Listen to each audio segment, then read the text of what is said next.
भगवान श्री कृष्ण के द्वारा युक्ति पूर्वक शकुनी का वध।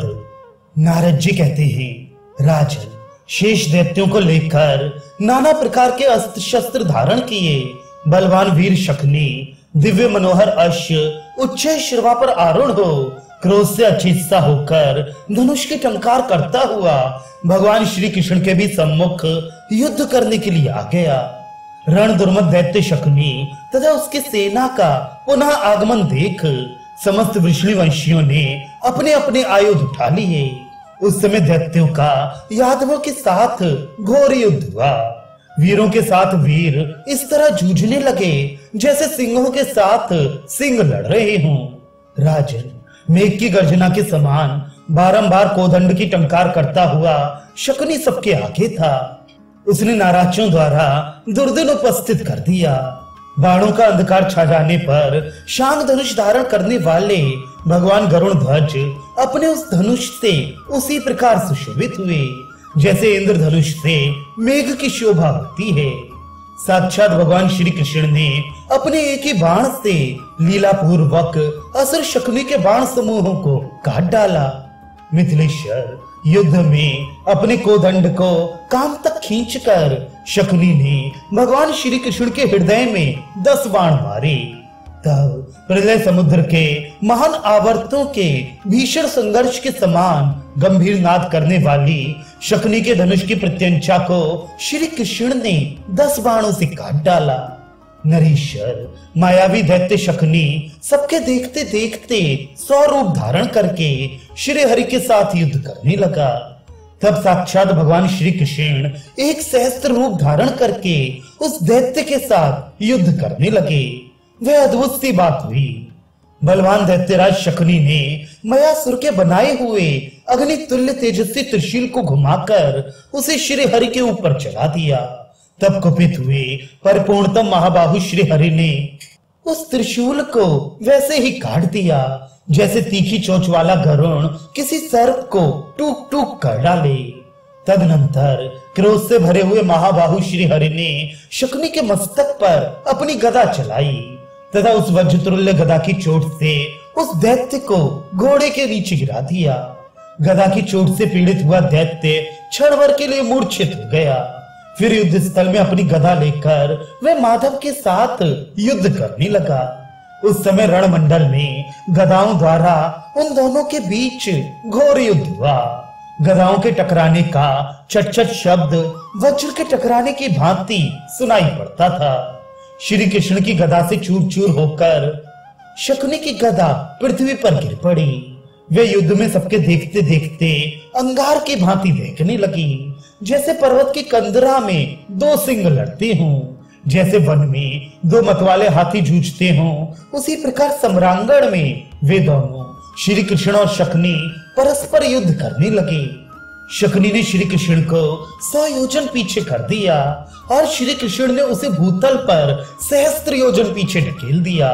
तब त्रिभुवन नाथ श्री हरि ने उसे दोनों भुजाओं में पकड़कर जांघों के धक्के से जमीन पर वैसे ही पटक दिया जैसे किसी बालक ने कमंडल फेंक दिया हो। इससे उस दैत्य को कुछ व्यथा हुई।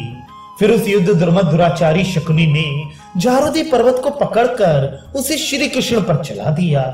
पर्वत को अपने ऊपर आता देख कमल नयन भगवान श्री कृष्ण ने पुनः उसे उसी की ओर लौटा दिया।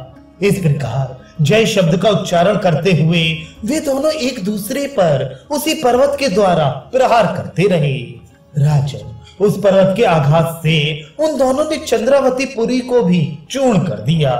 उस समय दैत्य शकुनी ने अत्यंत कुपित हो ढाल तलवार उठा ली और महात्मा श्री कृष्ण के सामने वे युद्ध के लिए आ गया। तब भगवान शांगधर ने अपना शांग धनुष लेकर उसके ऊपर सहसा अर्ध चंद्रमुख बाण का संधान किया जो युद्ध स्थल में ग्रीष्म ऋतु के सूर्य के समान उद्भासित हो उठा। शांग धनुष से छूटा हुआ वह दिव्य बाण दिग्मंडल को विद्योतित करता हुआ शकुनी का मस्तक काटकर भूमि का भेदन करके तल्लोक में चला गया। उस समय दैत्य शकुनी प्राण शून्य होकर युद्ध स्थल में गिर पड़ा। मिथिलेश्वर, भूमि का स्पर्श होते ही वह क्षण भर में पुनः जीवित हो उठा। अपने कटे हुए मस्तक को अपने हाथ से ही धड़ पर रखकर वे युद्ध करने के लिए पुनः उठ खड़ा हुआ। वे अद्भुत सी घटना हुई। इस प्रकार श्री कृष्ण के हाथ से 7 बार मारे जाने पर भी वह महान असुर भूमि के स्पर्श से जी उठा तथा राहु की भांति फिर उठ खड़ा हुआ।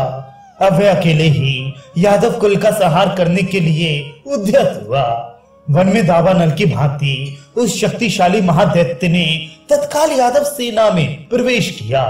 उसने घोड़ों और अस्त्र शस्त्रों सहित महावीर घुड़सवारों को तथा मदमत्त हाथियों को भुजाओं से पकड़कर आकाश में लाख योजन दूर फेंक दिया। किन्हीं हाथियों का मुंह, किन्हीं के दोनों कंधे तथा किन्हीं के दोनों कक्ष पकड़कर फेंकता हुआ वह दैत्य कालाग्नि रुद्र के समान जान पड़ता था। उस दैत्य के दोनों पैरों और हाथों ने उस महासमर में जब भारी आतंक उत्पन्न कर दिया और महात्मा श्री कृष्ण की सेना में जोर जोर से हाहाकार होने लगा, तब विश्व रक्षक साक्षात भगवान श्री कृष्ण ने साधु पुरुषों की रक्षा के लिए अपने अस्त्र सुदर्शन चक्र का प्रयोग किया।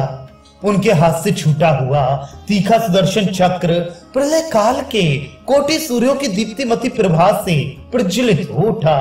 उसने उस महायुद्ध में शकुनी के सुदृढ़ मस्तक को उसी तरह काट लिया जैसे वज्र ने वृत्रासुर का मस्तक काटा था। तब तक भगवान श्री कृष्ण ने महासमर में मरे हुए शकुनी को बलपूर्वक आकाश में फेंक दिया।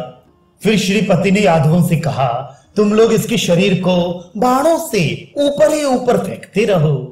नारद जी कहते हैं, राजन, श्री हरि की ऐसी बात सुनकर समस्त यादव श्रेष्ठ वीर आकाश से गिरते हुए उस दैत्य को चमकीले बाणों से ताड़ित करने लगे। राजन, दीप्तिमान के बाणों से आहत हो वे दैत्य लोगों के देखते देखते गेंद की भांति 100 योजन ऊपर चला गया। फिर सांब के बाण का धक्का पाकर वे 1 सहस्त्र योजन ऊपर चला गया। जब वह पुनः आकाश से नीचे गिरने लगा तब अर्जुन ने अपने बाण से उस पर चोट की। उस बाण से वह दैत्यराज 10,000 योजन ऊपर चला गया। तदनंतर जब वह नीचे आने लगा तब अनिरुद्ध के बाण ने उसे लाख योजन ऊपर उछाल दिया। इसके बाद प्रद्युम्न के बाण से वह 10 लाख योजन ऊपर उठ गया। तत्पश्चात उसे पुनः आकाश से नीचे गिरते देख योगेश्वर भगवान श्री कृष्ण ने उस पर बाण मारा जिससे वह कोटि योजन ऊपर चला गया। इस प्रकार दोपहर तक वह दैत्य आकाश में ही स्थित रह गया, उसे नीचे नहीं गिरने दिया। तदनंतर साक्षात श्री हरि ने उसके ऊपर दूसरा बाण मारा। उस बाण ने संपूर्ण दिशाओं में उसको कोटि योजन तक घुमाकर समुद्र में वैसे ही लापटका जैसे हवा ने कमल के फूल को उड़ाकर नीचे डाल दिया हो। राजन, इस प्रकार जब उस दैत्य की मृत्यु हो गई तो उसके शरीर से एक प्रकाशमान ज्योति निकली और वह चारों ओर से परिक्रमा देकर भगवान श्री कृष्ण में विलीन हो गई। उस समय भूतल और आकाश में जय जयकार होने लगी। विद्याधरियां और गंधर्व कन्याएं आनंद मग्न हो आकाश में नृत्य करने लगी। किन्नर और गंधर्व यश गाने लगे तथा सिद्ध और चारण स्तुति सुनाने लगे।